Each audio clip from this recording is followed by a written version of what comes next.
Bonjour tout le monde, je m'appelle Ramia Soudi, je suis étudiante à l'Université Laval en maîtrise et je travaille sur la récupération du phosphore à partir des eaux usées sous forme de vivianite en appliquant la méthode d'électrocoagulation. Tout d'abord, je vais commencer de parler des objectifs de développement durable établis par l'Union unie ou en anglais Sustainable Development Goals. Ce sont des cibles ambitieuses à atteindre à l'horizon de 2030. Nous, comme étant des chercheurs qui travaillent dans le secteur de l'eau, on est intéressés à l'objectif 6, accès à l'eau salubre et à l'assainissement. En d'autres mots, garantir l'accès à tous à l'eau et à l'assainissement et assurer une gestion durable des ressources en eau. Les roches phosphorées sont des ressources finies, irremplaçables, non renouvelables et qui ne sont pas utilisées d'une manière durable. Les chercheurs suggèrent qu'avec l'augmentation de la population et la consommation mondiale, le monde pourrait épuiser toutes ses réserves minières de phosphore et qui sont déjà limitées à quelques siècles.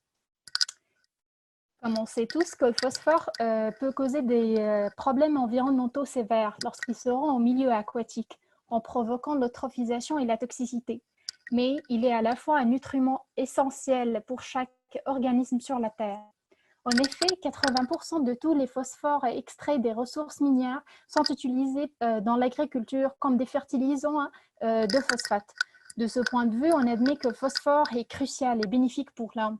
Mais la question qui se pose, qu'est-ce qu'on compte faire afin d'éviter cet épuisement total? En fait, pour répondre aux besoins des générations futures en approvisionnement en phosphore, mon projet de recherche mettra en évidence la récupération de phosphore à partir des eaux usées sous forme de vivianite en utilisant la méthode d'électrocoagulation, où on va mettre dans un réacteur contenant de l'eau usée concentrée en phosphate des électrodes de fer qui vont être dissociées par la suite en fer 2, associés avec le phosphate dans l'eau, et ils vont permettre la formation de la vivianite, un composant de phosphate de fer qui pourra être valorisé dans l'agriculture ou dans d'autres domaines, comme l'utilisation de la vivianite dans la production de la batterie de lithium.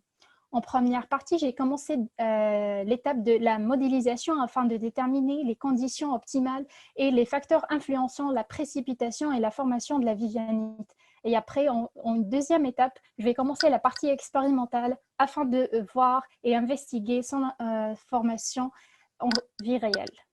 Merci beaucoup.